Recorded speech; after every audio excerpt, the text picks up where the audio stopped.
Mtazamaji, jina langu naitwa Alphonse Kusaga, mwandishi wa Wananchi.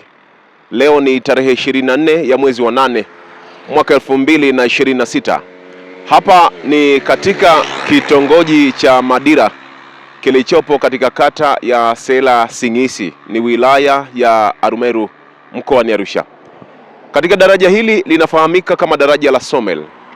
Mwili wa mtu mmoja ambaye ni kijana amekutwa na majeraha akatupwa eneo hilo. Kwa muonekano wa eneo la tukio ni kwamba hapa niliposimama nimesimama kwenye nguzo.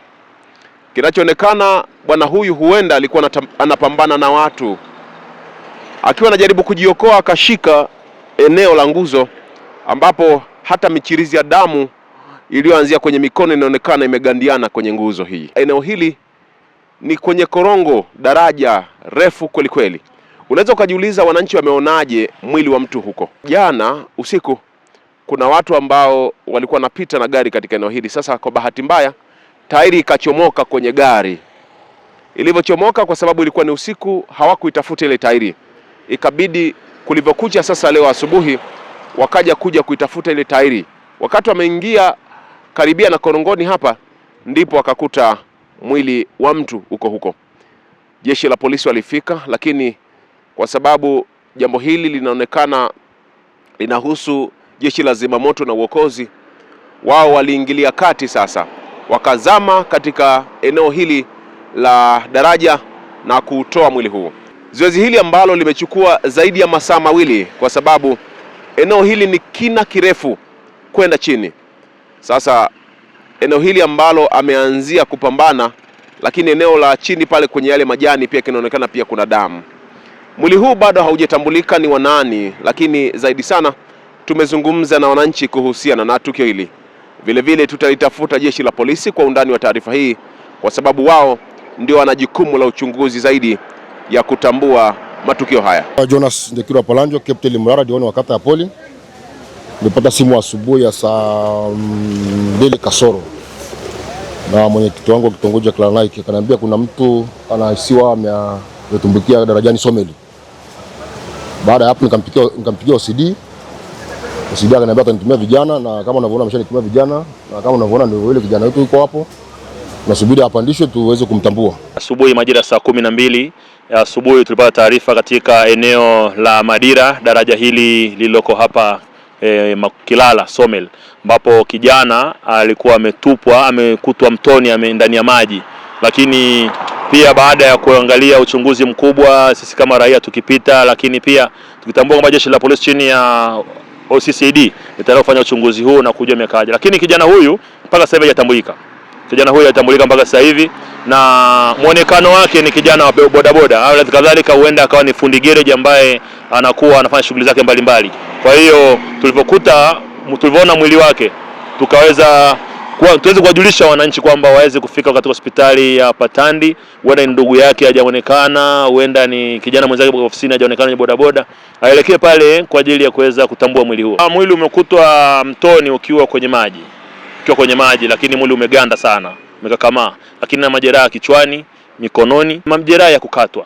Lakini pia nilikosimama kwenye nguzo hii hapa ni damu ambayo ndio kiashiria kwamba baada ya hapa aliingilia pale pia kuna damu nyingine ziko kwenye majani pale, maana kwamba alishushiwa hapo, na kutokana ni korongo ni refu, basi akawa katika kujisaidia kujiokoa, akawa anadondoka kwenye mawe na huenda mauti akamkuta kutokana na mishiwa na nguvu, akawa kwenye maji, basi ikawa ni mojawapo ya mauti kumkuta katika mazingira. Huenda alikuwa anapambana, mtazamo huenda alikuwa anapambana, sababu hata ukiangalia hapa kwenye nguzo hii ni maana kwamba alikuwa anajitahidi kutaka kutoka, lakini ikawa imeshindikana. Vijana wanafanya kazi, na wanapofanya kazi vijana wawe katika modality ya kupendeza wao, lakini wapendeze wakiwa wanafanya kazi elfu hii moja ya abiria, 2,200 za abiria zitamfanya kijana atakuwa bilionea, lakini wasipende kufanya mambo ya kutafuta fedha kwa shortcut. Hiyo ni hatari sana kimaisha. Kwa majina mimi naitwa Frank Agustino, mkazi wa naendesha afisa usafirishaji kituo cha Shangarai. Bwana, hii Arusha imekuja kuwa mbaya. Yaani tazidi tu kuwakumbusha vijana wenzangu. Kauli ni moja, tufanyeni kazi. Mambo na baku haifai. Tufanyeni kazi. Yaani kazi, sisi tunaparangana tunapata hiyo bukubuku. Hamna hela nyingi kama hii bukubuku wakuu. Tufanyeni kazi. Mambo na baku tuacheni. Kwa kweli mimi hata sielewi ilivyokuwa, maana mimi nimetokea zangu Shangarai, ilikuwa naelekea Usa. Nikapita hapa nikaona watu wamejaa hapa hivi. Wewe sielewi ile wala lile, nimeona tu mtu ametolewa huko mtoni. Ndio kama hivyo unavyoona burutiwa kwa hapa, katupiwa kwa hapa. Kwa hiyo mimi hata sielewi, mimi mwenyewe ni mpitaji. Kwa hiyo mimi sina maneno mengi zaidi ya hayo. Niwakumbusha tu vijana tufanyeni kazi. Tuacheni kukata baku. Baku jamani, tuacheni kukata baku. Hata wale simulia nyenye mimi sijawakuta. Maana mimi ndo nimekuja hapo hivi, ndio ile muda hapo hivi. Nimekuta watu ni shazi kweli. Hata sielewi yenyewe hata mtu ni wapi. Maana mimi sijaimuonaga hata. Maana kweli tumepewa upenye pale tumwangalie. Kwa hiyo mimi sielewi. Kwa hiyo itakuwa ni watu wamemtamani wakaamua tu kumtoa tu maisha yake. Ana majeraha fulani hivi kichwani kidogo na tumboni kidogo. Na hisi hapo hivi alipotupiwa hapo hivi. Labda akaenda kukutana na vitu vyenye nchakali huko, huwezi elewa. Ili asitupiwe huko mtoni. Lakini mimi nawakumbusha tu vijana tufanyeni kazi.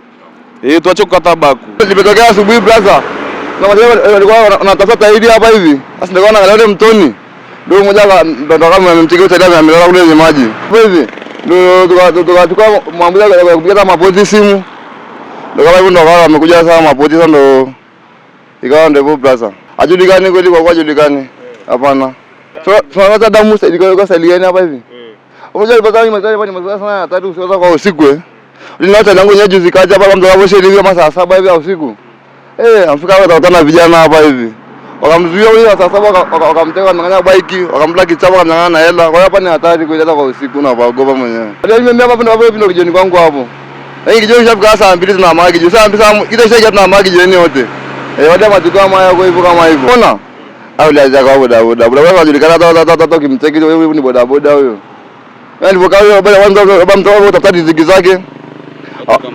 Akatamaniwa hivyo labda. Bwana kama mpima wewe mbali mbishi maana kajeruhiwa hivi eti. Majina mimi naitwa Maxi Palanjo. Ni mkazi wa Poli Njoro huko hivi. Kwa ile tukio linavyoonekana ni kwamba huyu jamaa kuna gari jana usiku imetoka tairi. Sasa ilipotoka tairi kama jamaa usiku wakashindwa kutafuta, wakabidi waje leo. Walipokuja leo wakashuka kweli huko chini korongoni kuangalia. Ile wanaangalia ndo wakakutana na mwili wa mtu. Walipoona mwili wa mtu akaja kijiweni. Walipokuja kijiweni wakatuambia kwamba kuna mwili tumeuona huko chini. Sisi tulipoona hivyo tukaja huko tukaangalia, kweli tukaona kuna mwili wa mtu. Imechukua muda kweli kama masaa 2 hivi hadi 3 mpaka chombo cha sheria kilipofika. Wamefika, wameangalia, lakini wakashindwa wao wenyewe namna ya kufanya. Ndo jeshi la uokoaji likaja pale ndio likaweza kumsaidia. Kweli inavyoonekana huyu baba labda alikuwa ni mwizi au vipi, si hatujui. Hata ukiangalia hii ni damu alishika kabisa ile eneo. Yaani mwanake ngomba alikuwa anapigwa, labda akawa anatafuta namna ya kujiokoa ikashindikana. Ndio hivyo tu ilivyokuwa. Mimi wito wangu ni kwamba vijana wafanye kazi, waache wizi. Huu wizi ndio unaosababisha mpaka watu wanauliwa. Ingekuwa wanafanya kazi, wanajituma, haya mambo kama yasingetokea. Huyu baba kwa picha zinavyoonekana ni kwamba amepigwa sana yani. Kimwangalia hata mwili umepigwa, haijulikani amepigwa na nini. Naitwa Daniel, ni mkazi wa eneo la Poli. Kuna mwenzetu tumemwona mtoni huku, hatujui tukio lilompata. Tunaona kuna damu kuanzia kwenye hicho kibao hapo, lakini hapa ndio sehemu husika aliporushiwa. Kwa hiyo in case labda naweza kutaka nyang'anywa pikipiki, ndio hivyo. Mimi nimepigiwa simu kwamba kuna mtu ameonekana kwenye mto. Kwa hiyo kabidi nikaja sasa moja kwa moja, na mimi nimekuja nimemwona kweli amelala mtoni na amekufa. Kila mtu, maana hamna mtu anayeelewa kwamba hivi ametupwa au amejitupa huko mwenyewe mpaka sasa hivi. Nadhani akishatolewa kule mtoni, labda watu hapo sasa ndio watamkagua, hajulikani ni nini. Kinachotushangaza ni mtu kufa, mwanadamu mwenzetu kuwa mtoni huko amekufa.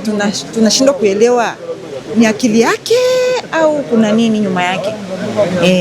Hapa si mtu alimtambua, kuna mtu ambaye alimuona mtu mmoja ndo akatoa taarifa nadhani.